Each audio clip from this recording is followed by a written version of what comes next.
Good morning. It's 10 a.m. on Tuesday, August 4th, 2020, and this is 10 on Tuesdays. Today's episode, I'm joined by special guest, Wisconsin Senator Paul Testin, and we're going to talk about the response to the coronavirus in Wisconsin, among probably a couple other things. I'm Holly Hoffman, founding partner and CEO of the Sales and Income Tax Advisory Network. Prior to creating my company, I worked for the Wisconsin Department of Revenue as an auditor, speaker, and sales tax specialist. My passion is to help provide sales tax education and support to tax professionals, businesses, and associations with the goal of building a network of empowered taxpayers.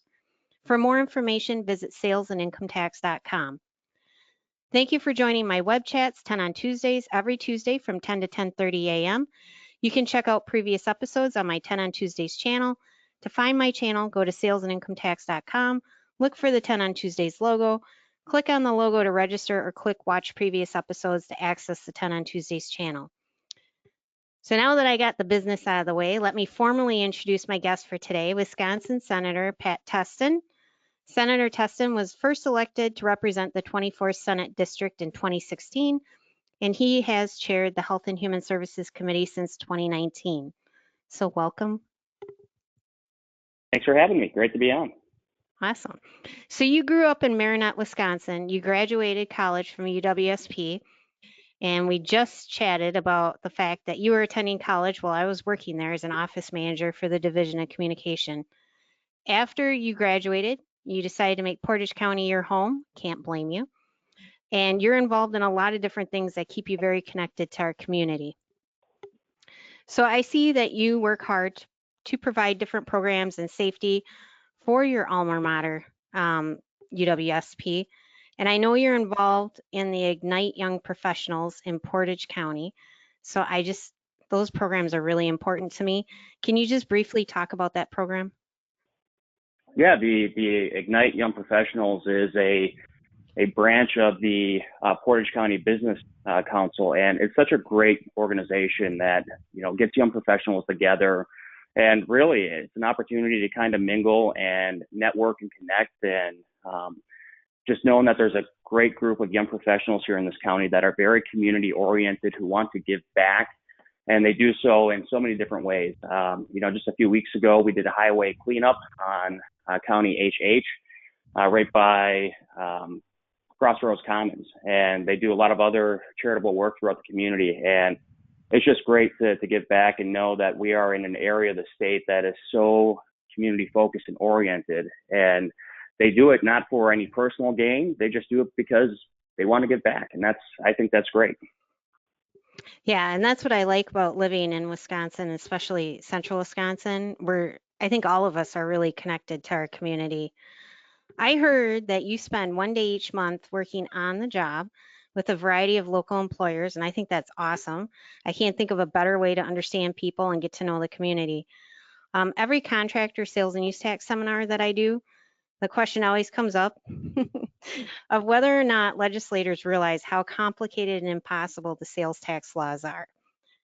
So I'm going to invite you, after you get reelected, when we are back to normal here, to attend one of my contractor sales and use tax seminars, if you would, and meet some of these contractors and see kind of what they deal with. That would be appreciated if you'd like.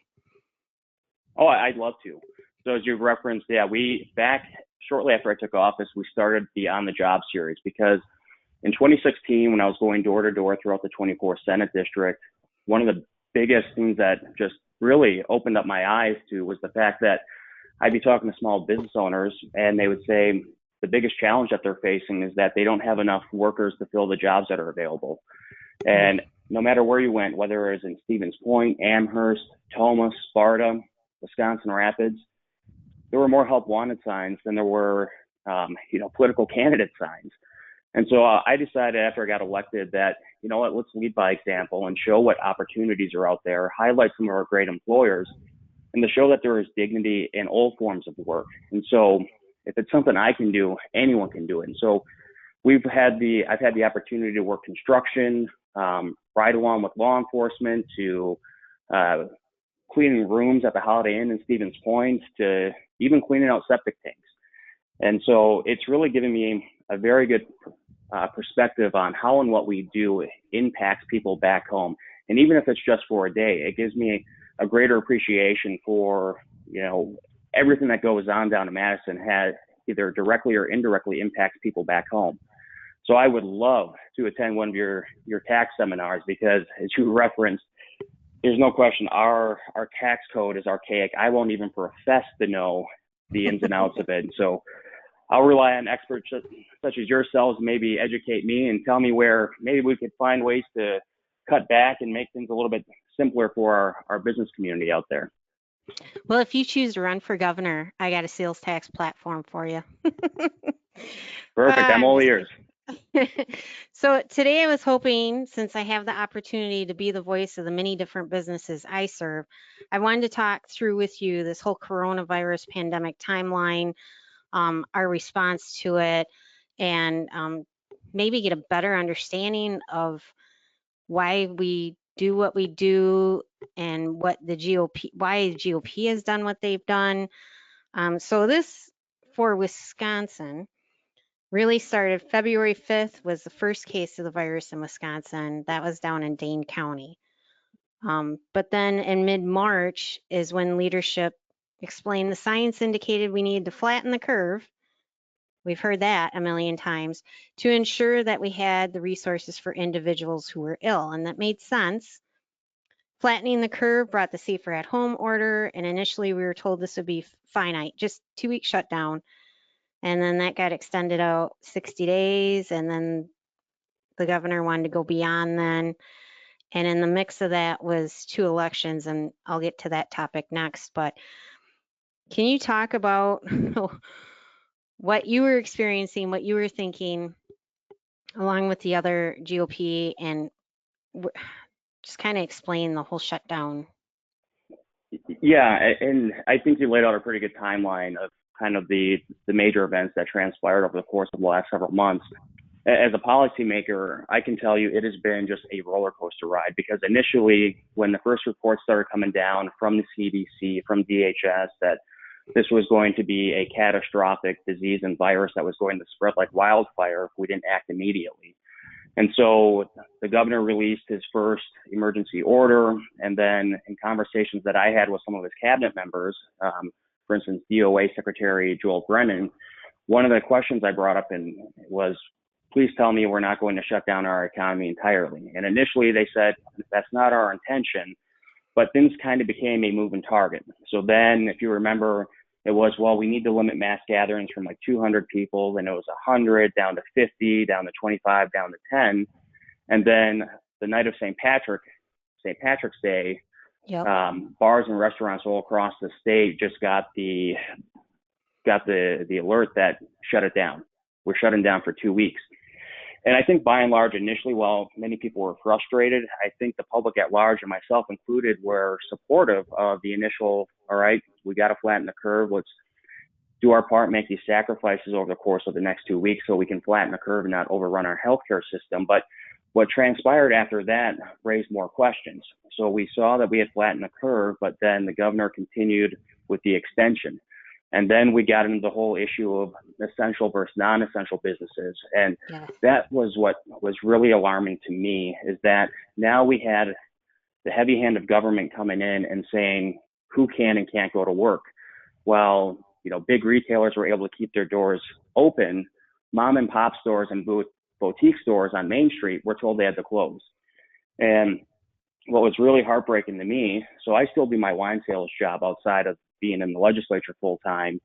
And some of the accounts that I call on were calling me up in tears, because they had spent their entire lives building this version of their American dream to build a successful business. And then to have the government come in and say you are shut down, it was devastating, which is why we acted in the way that we did to shoot down the extension of the safer at home order, because the data was showing that we hadn't overrun our hospitals. While cases were increasing, our medical community was getting a better handle on how to handle these cases. And so when you take a look at the data, our mortality rate, our hospitalization rate has remained relatively the same. And so that's why we took the actions that we did. So, people can choose for themselves, businesses can choose for themselves if they want to open up or not and take the proper precautions to protect themselves, their employees, and their customers. Right. And since you brought up the metrics thing, this is this has been another topic. I don't mean to laugh, but it's just so to me, it should be data. I'm so used to accounting. It should be data. It should be scientific. It should be obvious to us. But they talk about positive cases, but they don't talk about the impact. Like, are people really ill? Are they dying? Like you mentioned, is the healthcare system being overrun? Um, and what I feel like we know less about this illness than when it first started. And how do we make decisions personally for our families, let alone for our businesses and our customers, if we don't understand what will mitigate this virus? Yeah, and you bring up a very good point when we talk about the data, because I like seeing numbers. I like making decisions based on sound data. And in recent weeks, the data has really come into question. And so I think we've all heard anecdotal stories about people who show up to these free test events. They fill out the paperwork, but then they end up leaving before they ever get tested and swabbed. Yet they get a call a few days later saying they test positive for COVID, despite the fact that they never got tested. Mm-hmm. And so we submitted a list of about 20 questions to the Department of Health and Human Services down in Madison to try and get more clarity and a better picture on the actual numbers, the data, make sure that the actions that the state is taking, that the Evers administration is taking, they line up and there's a justified reason to do so. Well, come to find out, another one of my colleagues, Senator Steve Noss, was also kind of on that same trail. And so he had uncovered that there has been a massive backlog of negative tests that hadn't been reported in Dane County to the tune of 17,000. Now, going back to the Badger Bounce Back Plan that the governor had created, had 6 gating criteria that the state had to hit before we could open up. Now, that criteria got thrown out with the Supreme Court case. However, many counties, including Portage County and other counties like Dane County, are still using that gating criteria. So when you factor in 17,000 tests that hadn't been reported, had they been reported, would have dropped the positivity rate in Dane County from 5% down to 2.1%. Now we come to find out there are other counties who have experienced backlogs of negative tests. So from what we know right now, it's to the tune of around 30,000 tests that have yet to be reported. And that's a problem because we have been told from the onset of this that we have to trust the science. Well, if the data that backs up the science is flawed, then the science itself is flawed, and therefore any policy after that comes into question. And so that's what we're trying to focus on right now through my office to really get a better handle on the data that's being used. Yeah, and that's so important because everyone wants to make informed decisions. I haven't met a single person, and I have family, friends, businesses that I work with that fall on both sides of the aisle. So it's not a political thing. Everyone believes in the same thing, that they want to be safe and they want their family and their community to be safe. But it's just been so frustrating on all sides of what is fact and just figuring things out. I want to talk beyond metrics a little bit. One of the things we can't ignore is the unintended consequences. So we have the data of the virus itself and its impact, but while there's still people that we can find that don't know someone who fell ill to the virus, I don't know anybody that hasn't been personally or know someone personally who has been impacted by the shutdown, whether it's my children who are suffering from isolation, anxiety, and depression, or family members who are on the verge of losing their business or have lost or are likely to lose their job. But that's just the tip of the iceberg. We got addiction, violence, crime, suicide are all up. We've lost small rural health clinics and reduced access to healthcare services. We're losing quality education. And people think it's a dirty word to talk about the impact on our economy, but economy is directly related to how people live, survive, care for themselves and their family. And employment has been shown over time to be directly related to mental well-being. So just like our children suffer without the structure of school and socialization, us as adults also do without our jobs and our income. And that's the added stress or pressure of also including relying on that income from being employed. So is that being taken into consideration by legislature of how to approach the shutdowns and response to I COVID? think so. And that's one of the primary reasons why we chose to challenge the Safer at Home extension order. I mean, policy conflict shouldn't pit medical science versus economics. I mean, we have to take a holistic view on how we address this because, as you mentioned, there is a human cost that's not being discussed. The fact that when we were shut down, the state was losing roughly $189 million per day in lost economic activity. For Portage County alone, that was about $2 million per day, which when you account for that lost GDP will impact the total economic activity of this county, just the county of Portage County, to the tune of like $3.8 billion. And then we talk about the other things that you referenced. We've seen a huge increase in overdoses here in the state, a huge increase in domestic abuse cases here in the state. The fact that when we were shut down, our unemployment levels reached Great Depression era levels. And we know, because there are many studies that have referenced this, that for every 1% increase in the national unemployment, you can account for an additional 37,000 deaths because of the things I just referenced. And then the real concern that I have is if for some reason the governor were to decide we're not going to have any K-12 education for this fall. Well, now we are going to have kids who have not been in front of a teacher who's a mandatory reporter, who may be in a bad home environment and where there may be issues of abuse, neglect, food insecurity, and that has a long-lasting impact on the child's development. And so these are the issues that need to be talked about. And so while I can appreciate that some down in Madison are only looking through this crisis through a public health lens, we have to look at it at both a health lens as well as an economic lens, because together they paint the holistic health of our residents here in the state. Yeah, I agree. And it's tough decisions. I get it. You know, it's hard to approach such a broad subject. You mentioned unemployment. So I know my clients have talked about this a lot. People who were supposed to get unemployment benefits, there's some people who still haven't received a check, which talk about a hardship for these individuals. Can you talk about what's the holdup, what's going on with that?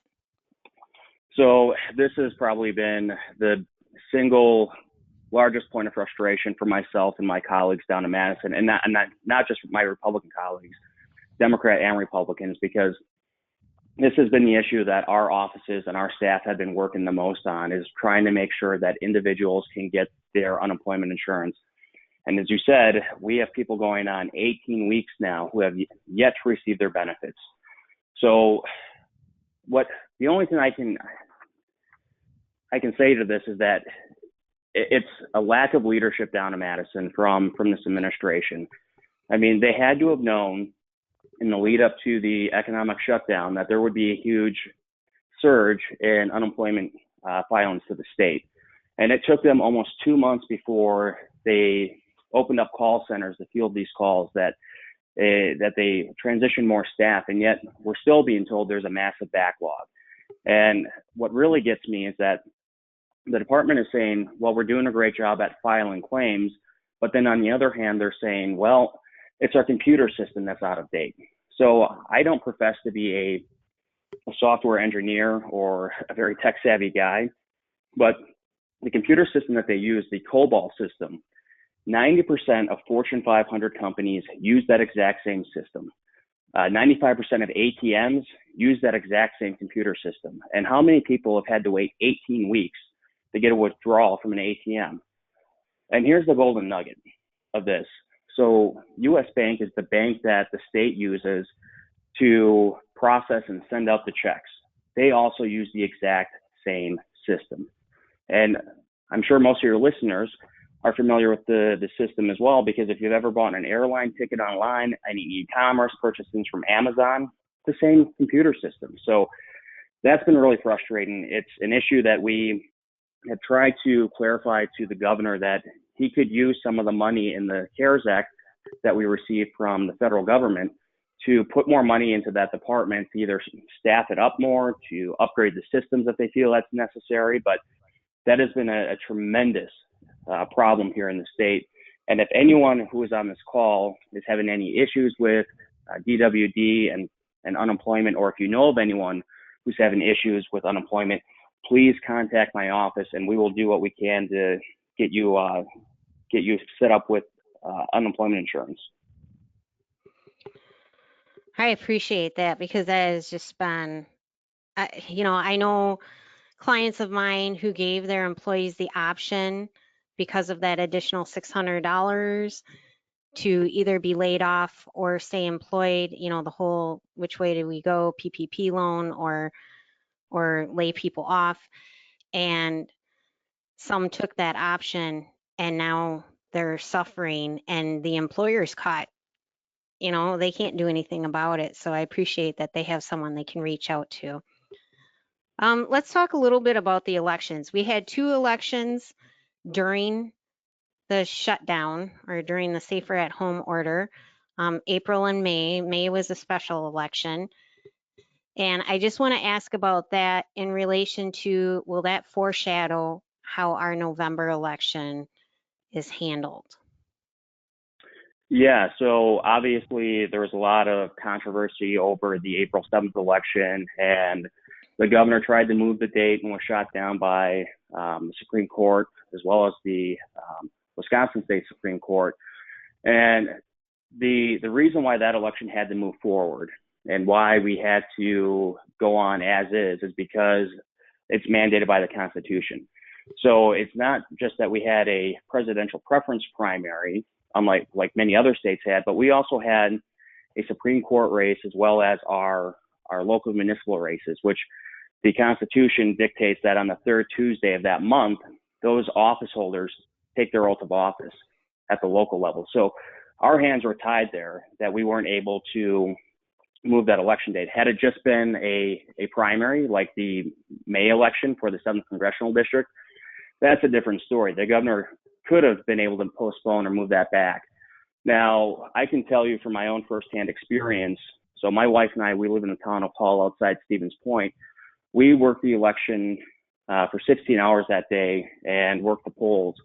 And I can tell you from what I saw, the staff within the village of Hull did a phenomenal job of making sure that we did things safely, that there was adequate sanitizer and plexiglass set up, and took all the necessary precautions. And we've heard great stories about that all around the state, of clerks who went above and beyond to make sure that we were able to carry out in-person voting on April 7th. However, there were some municipalities that chose to go a different route. And it seems that the clerks that wanted to create pandemonium and chaos within the election process, like for instance, the city of Milwaukee that only had 5 polling locations in the entire city. You had the mayor of Green Bay who refused help from the National Guard to help man the polls.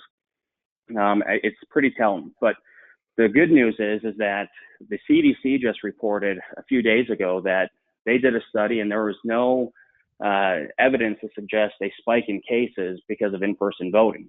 And what I've been trying to tell and relay to people, that if you have concerns about going to the polls this November, or actually next week, Tuesday, for the August primary, and then November, vote absentee. We have a very simple and easy process here in the state. And that's another mechanism too that's available to voters.